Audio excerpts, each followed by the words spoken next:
काल पत्रकार परिषदेमध्ये महाराष्ट्रामध्ये सगळं काही चांगलं आहे असं त्यांनी कुठेतरी सांगितलं होतं। नैतिकता नसणार हे अनैतिक सरकार त्या ठिकाणी आहे। काल आपण जर बघितलं तर देवेंद्र फडणवीस साहेब बोलत असताना HSR या नंबर प्लेट बद्दल ते बोलत होते। दुर्दैव असं मुख्यमंत्र्यांना सुद्धा खोटी मातवी आणि खोटी माहिती अधिकाऱ्यांकडनं त्या ठिकाणी दिली जाते। काल ते बोलत असताना त्यांनी सांगितलं महाराष्ट्राची जी नंबर प्लेट आहे HSR ती जी नंबर प्लेट लावण्याचा जो खर्च आहे तो या देशामध्ये सगळ्यात कमी आहे।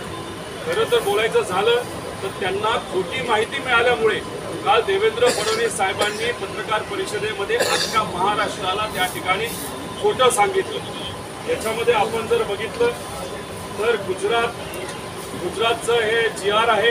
आता गुजराती मला कळत नाही पण सत्तेत असणाऱ्या नेत्यांना गुजराती मात्र खूप चांगल्या पद्धतीने कळत असेल कारण गुजरातचा त्यांचा रोजचा संबंध तिथं आहे। गुजरातमध्ये मोटरसायकलला सगळा खर्च धरून 160 रुपये त्या ठिकाणी एका नंबर प्लेटला घेतले जातात। आता 160 रुपये गुजरातला घेतले जातात आणि महाराष्ट्रामध्ये आपण जर बघितलं तोच खर्च हा त्या ठिकाणी 450 रुपये पर नंबर प्लेट आहे।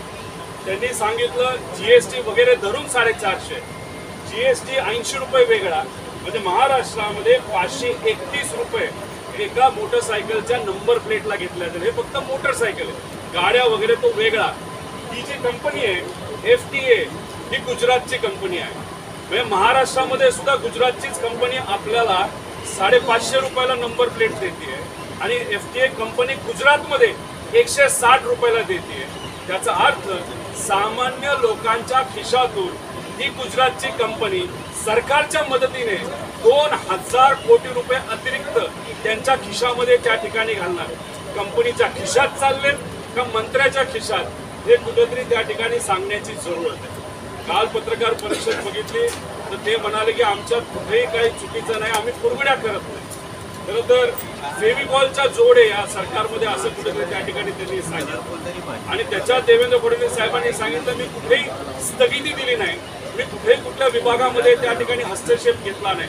मग मला देवेंद्र फडणवीस साहेबांना विचारायचंय की मग ST बस भाडेतत्वावर देण्याचे 2000 कोटीचा भ्रष्टाचार ज्याच्यामध्ये झाला जो मुद्दा आम्ही काढला होता त्याच्यावर तुम्ही स्थगिती का आणली हे कुठेतरी त्या ठिकाणी तुम्ही सांगितलं पाहिजे लोकांना। ठाण्याची खाडी सुशोभीकरणासाठी ज्याचा बेसिक खर्च 1300 कोटी होता पण काम दिलं होतं 2600 कोटी, हे का तुम्ही त्या ठिकाणी स्थगित केलं हे लोकांना त्या ठिकाणी तुम्ही सांगितलं पाहिजे। शेतमाल खरेदी गैरव्यवहार जो झाला, आत्ताचे मंत्री जे भाजपचे नेते, आधीचे मंत्री शिंदे साहेबांचे नेते त्या ठिकाणी होते, आत्ताचे नेते GR मध्ये लिहित आहेत याच्या आधी गैरव्यवहार झाल्यामुळे आम्ही GR त्या ठिकाणी बदलत आहोत हे कुठेतरी सांगण्याची आज तिथं जरूरत आहे। मुंबई महानगरपालिकेमध्ये 1400 कोटीचे टेंडर हे परत एकदा त्या ठिकाणी लक्ष घालून त्याच्यामध्ये चौकशी ही या सरकारने लावलेली आहे।